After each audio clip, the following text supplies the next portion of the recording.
2. Each side will have 20 minutes to present their argument. Appellant, you may reserve any amount of time for rebuttal that you want, but you'll have to keep track of your own time with the clock at the podium for that purpose. We are recording the argument. I believe we're live streaming on YouTube, but we'll have our own audio recording as well. For that reason, when you begin your argument, please identify your client and yourself first so that we can keep everybody straight. We've read the briefs and examined the record, and we've conferenced the case, so we're familiar with the law and the facts. So when you begin your argument, start out with the thing that you'd like to talk with us about. Counsel, you may begin. I'm Matt Barlow with the Barlow Law Firm, representing the Hammons and the appellants and the plaintiffs in this case. Probably the most important thing here was that the Hammons met all of the elements of adverse possession. The Superior Court basically said that their adverse possession claim failed for really 3 reasons. One was it was not open and notorious, one that it wasn't exclusive. But actually, if you go back through the facts, you can completely see that they were open and notorious on this property by meeting all of the elements. Well, counsel, it seems to me that under the original possession of the property was by lease, and the lease identified the procedure by which the property could be purchased. And 2 things about that is if that once the lease expired, it would go to a month-to-month lease. How can the possession be hostile to the owner under those circumstances? Well, let me explain, Your Honor. What the Superior Court did is they completely misstated material facts. All the people that entered the Centennial Park subdivision, it was before it was even called Centennial Park subdivision. It was in 1987 under the trust agreement. They all donated money to it and got property in return. They actually purchased the property, become beneficial members of the Deseret Land and Trust in 1987 under the trust agreement. This lease agreement, even if we can even call it a lease agreement, wasn't even executed for another 4.5 years after they were already in possession, after they were already living on there. And what happened? But I guess you got to pick which way. Either it's hostile or you owned it, and so I guess I'm not sure which direction the original trust takes us in connection with the hostility that is required. Okay, well, I'll just continue with that. What happened is in 1997, the Deseret Land and Trust went and sold the property. They basically just ceased operations. They sold the property to Basic Investments in July 1997. At that point, Hammon's possession, although it was permissive at the beginning, was no longer permissive. It was no longer permissive under the trust agreement. They were beneficial members of the trust. At that point, they're still in possession. And at that point, does the statute of limitations for the record owners to turn around and remove the Hammons from peaceable possession? They had the time to do it. They never did it. They never did it for 20 years. And now what happens with this case was after the Hammons had received a couple demands for payment, and it wasn't even for rent under anything, it was just for some subdivision improvements.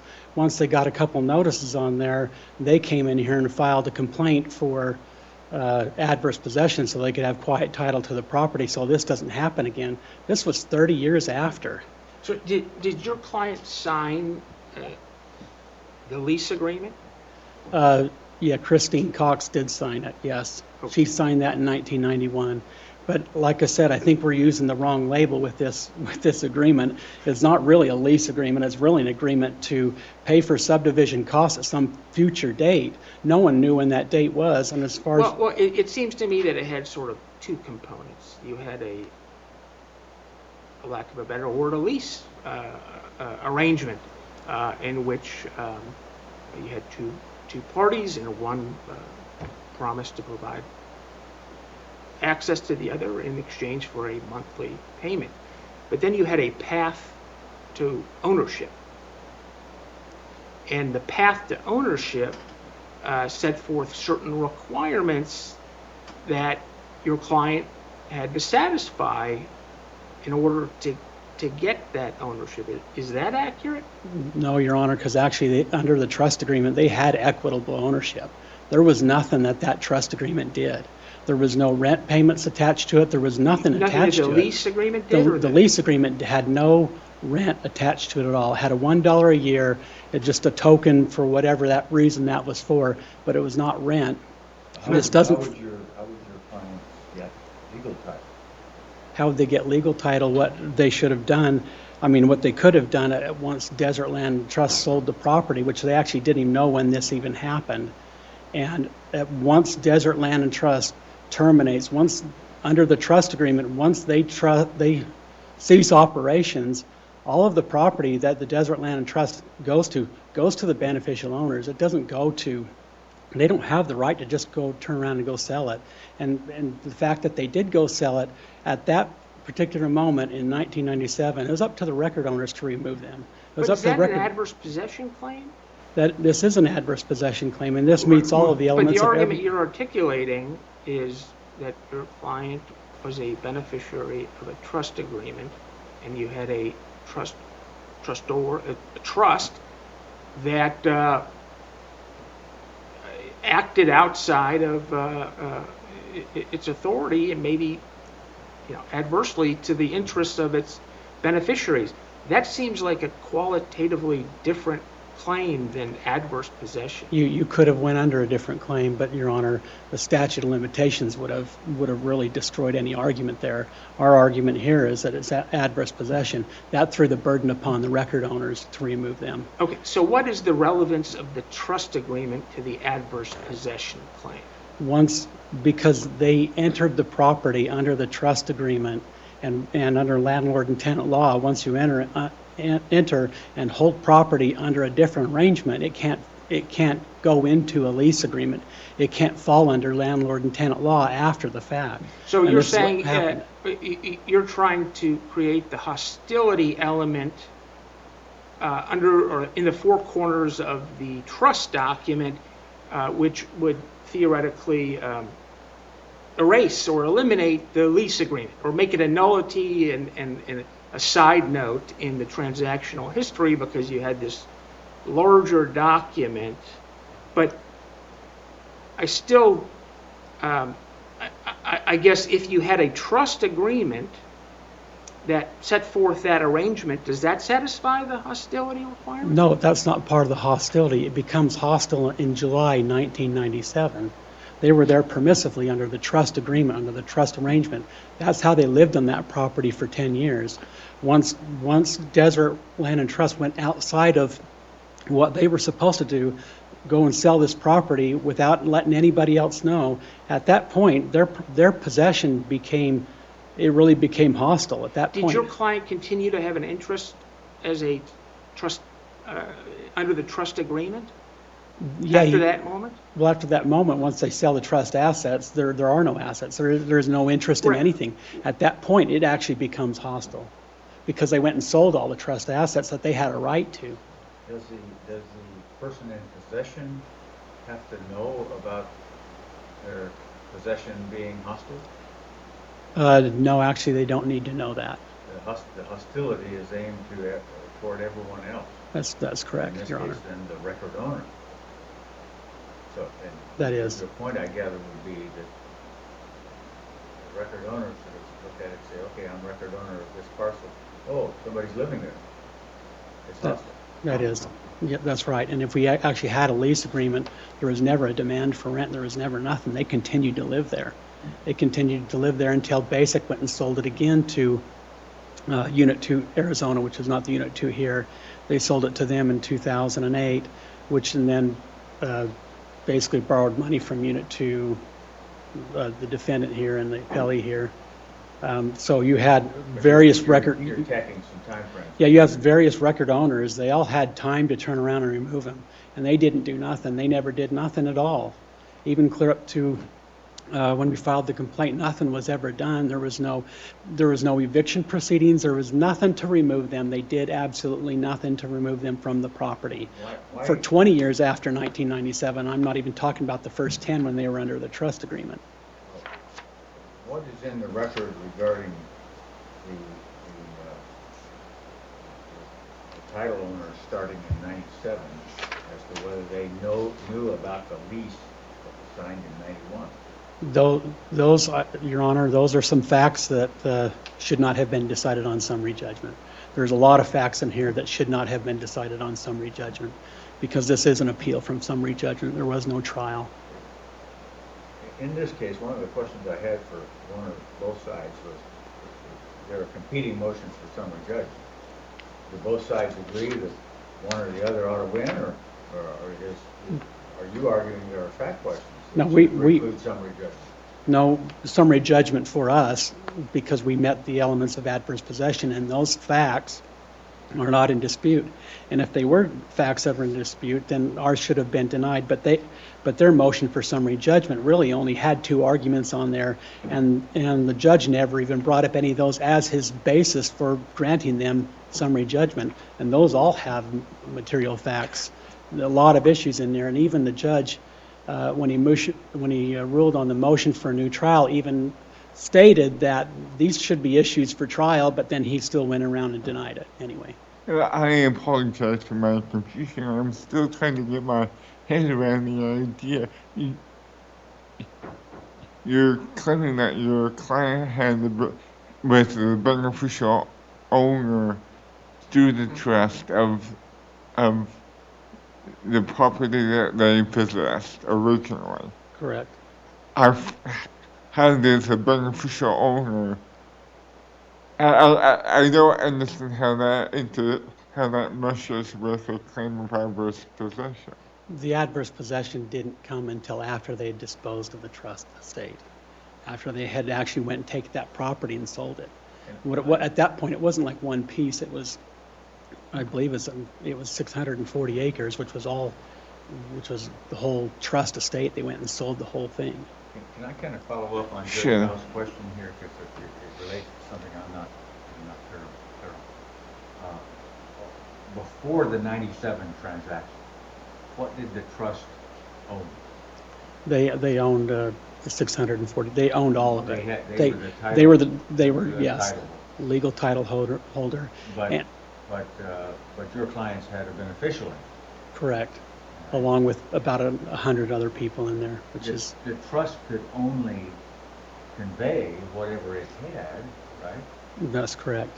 So to the purchaser in '97 got the fee title, legal title, right? That is correct, Your Honor. Okay, but then your clients still owned their beneficial interest at that point, did That's what I'm saying, but what we're talking about is adverse possession. And so all my client did is just sue for a judicial determination that they be title holders too. So we don't have this problem moving forward because we have a party that's now sending demand letters for payments, demand letters for But if subdivision costs. yeah, if your clients are still beneficial owners under a trust agreement, even though the trust has conveyed whatever it owned to another party, But how does that become hostile? the trust no longer is in operation. They ceased operations 20 years ago. I don't know when they actually ceased. After they sold all the trust estate, I believe they were winding up the affairs just of the trust, and they stopped holding the meetings and everything, and they really just ceased operations So 20 years ago. So we looked at it, well, I want to go back to the lease because you're asking us to sort of sprint past that, or at least interpret it differently than I think written, right? That's correct, Your Honor. Right. And what is your authority There, for that? Because I guess you have these two hurdles that make your use permissive and prevent the hostility required for an adverse possession claim. One is the lease agreement, and two is this possibly perpetual or terminating interest in the trust. And so don't you have to hit both of those and give us an end date for both in order to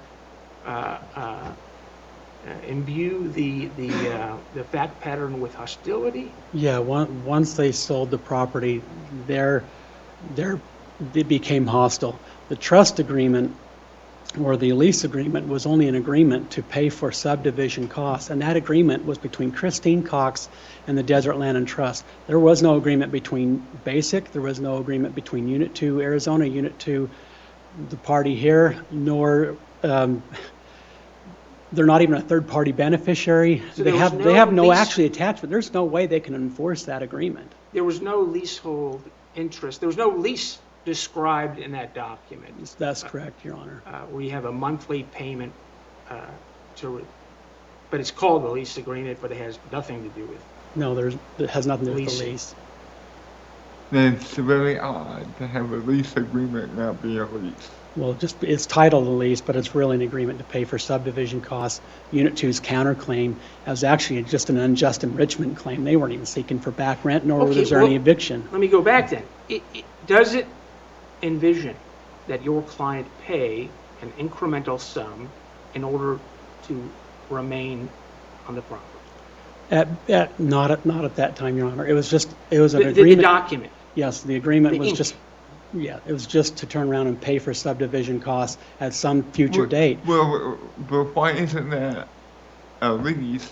I mean, I know it's typical lease with monthly payments, but you can have whatever terms you want in terms of a lease. The argument would be, I'd like to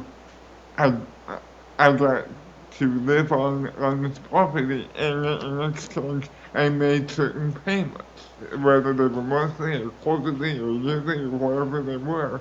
That was the agreement. Why isn't that a lease?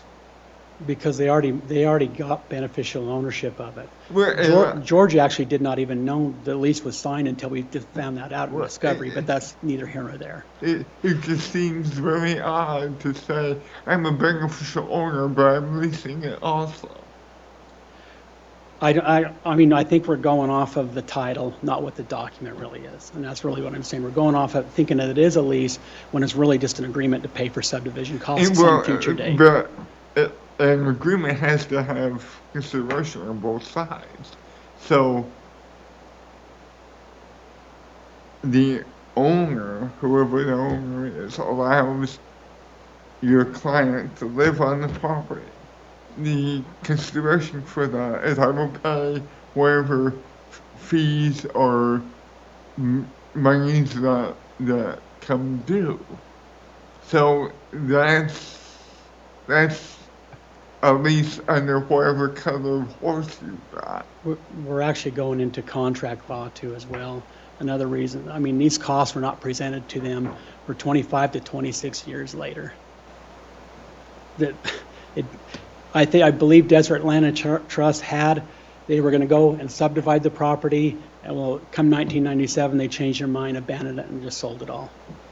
I guess one quick last thing. Do you have an adverse possession claim as your client if your client still has an interest under the trust agreement? No, they do not. And the argument you have is that because the trust is effectively closed up shop, that eliminated the interest. That's correct, Your Honor. As a legal matter and a practical matter. It is, you're correct, Your Honor. If I could reserve my last 2 minutes, I'd appreciate it for rebuttal. Counsel.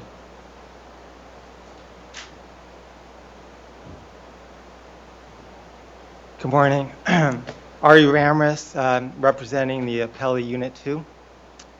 I'd like to first just address a couple questions that you had that I could maybe answer. Judge Gemmel asked about when the property was sold to Basic if they knew about the lease.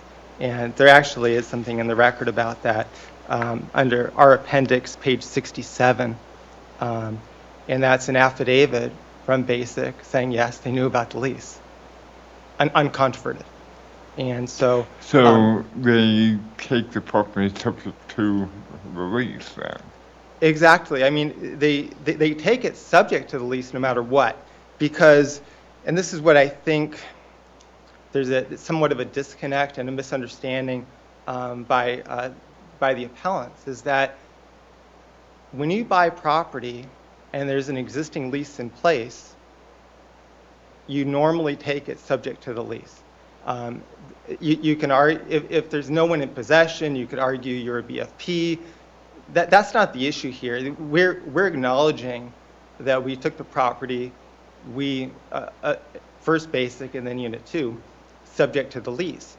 But the issue really is one of, did we know that there was a hostile, someone was living there not permissively, but under a hostile claim? And the answer is no, because we knew they were living there under the lease. But your colleague says that it's not a lease. If you look at the document, pull it up, look at the PDF, you can look and read, and it's going to say shareholder agreement for IBM, or is that accurate? Is there any semblance of what we would consider a leasehold interest being conveyed in the four corners of the document? So I think there's a couple of things that I wanted to mention about that argument. One is to keep in mind that was raised for the first time in the motion for the new trial. So it's an abuse of discretion standard where the trial court looked at it and said, yeah, it is a lease. And if you read the lease, and it's a 2-page lease, and it contains a lot of provisions that you would expect to find in any lease. What the rent is, and there were 4 components to the rent. There was the initial contribution of $1,500 per acre. There was $1 per year that they call token, okay? There was pro rata taxes, and there were assessments, including pro rata subdivision costs, that turned out to be about $40,000. And so we not only know that the appellant, Cox, applied for the lease, signed the lease, enjoyed the benefits of the lease, partially performed under the lease. We have her tax payments to Deseret for her pro rata share. And finally, admitted in court that there was a lease up until the time that she lost and the court ruled against her. And then, in the motion for a new trial, said, oh, wait a minute, this really isn't a lease. So it's not very credible.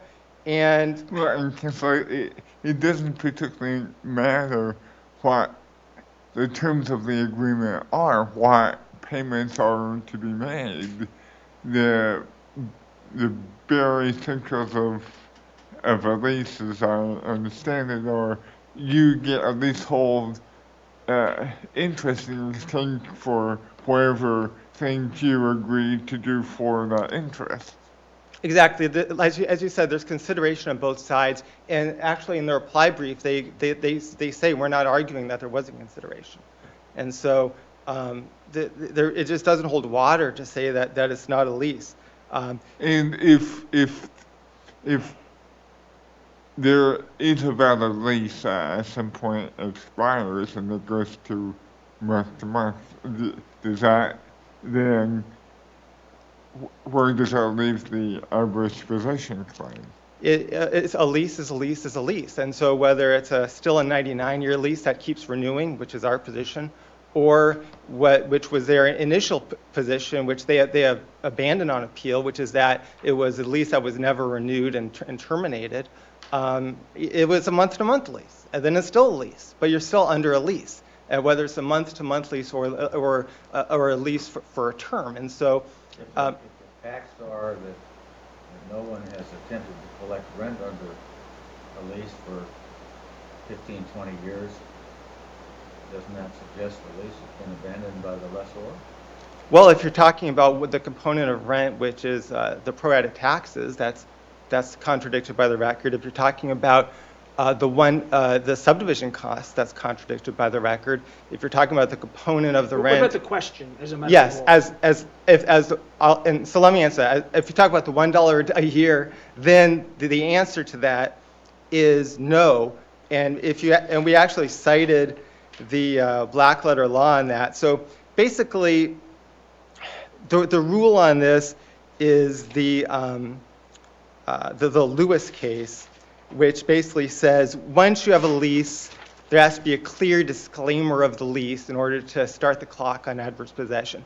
And what constitutes a clear disclaimer, something has to change, is the mere fact that you're not paying rent and no one's trying to collect it. Is that enough? And we also cited 52, because the Lewis adopts the black letter law, and we cited that extensively, 52 CJS, landlord and tenant. And what this says under section 688, the mere non-payment of rent by a tenant and failure of the landlord to demand it will raise no presumption of an adverse holding by the tenant, even though there has been no rent paid for a considerable period of time.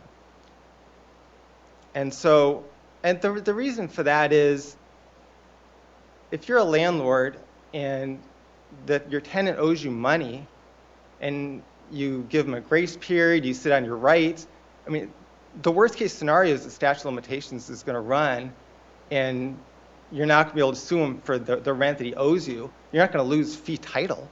I mean, that'd be crazy. And so that's the reason for that black letter law. There's also one point that I think is important to note when we talk about the trust, because I think, factually and timing, there's something that needs to be considered. The Declaration of Trust was signed in 1986. The trust did not own this property at that time. The Deseret obtained the property 3 years later in 1989.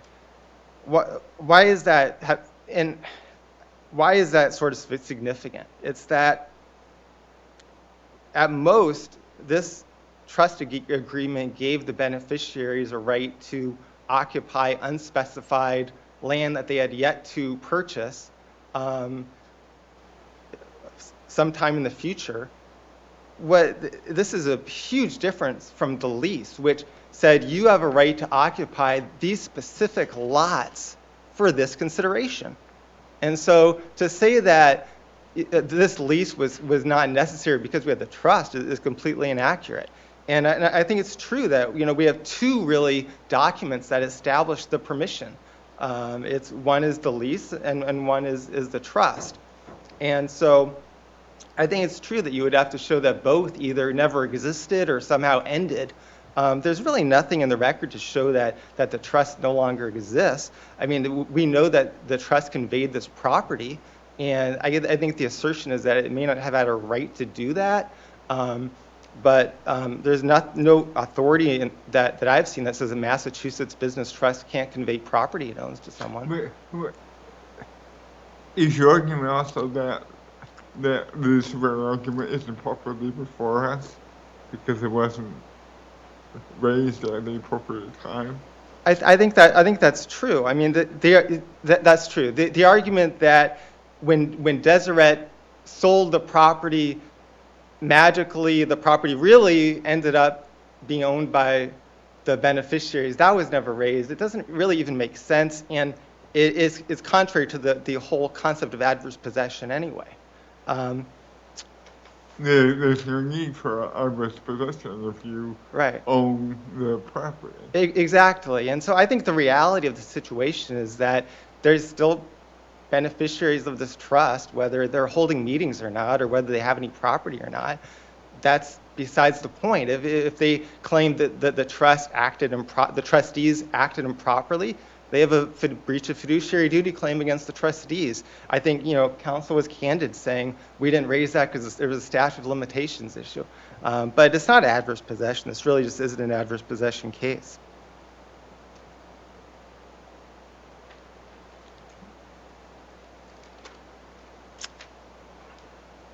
you have any other questions, Your Honors? No. Okay, thank you. Thank you, counsel. Counsel? Your Honors, the one thing you probably really need to go back to, and remember this is an appeal from summary judgment, is that their motion for summary judgment had two arguments in there. One argument was that the Hammons did not physically live on the property for more than 5 years. And the other argument was that adverse possession does not run against a lien holder. That's what the only two arguments they had. The Superior Court judge really created all this other stuff to turn around and somehow award property to them. That was never even their argument. They never even brought up the lease in their argument. What I'm saying is this is an appeal from summary judgment, and we have a lot of issues in here. We have a lot of facts that are in dispute. There's a lot of things that need to be resolved from a jury trial, not to be disposed on in summary judgment. That's probably the main point of all, is this should not have been a summary judgment, even though both parties. What are the top few questions of fact that occurred? Whether they're a bona fide purchaser, whether there's a landlord and tenant relationship between Deseret and the Hammons, whether the trustee sale was properly noticed. I mean, you have a lot of issues in here, and a lot of issues that he's actually bringing up, that there are some records in here. We have some facts in here, but they were never all decided. This should have never went to summary judgment.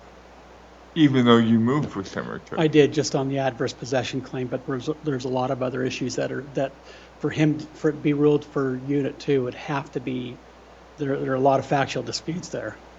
Thank you, counsel. We appreciate your argument.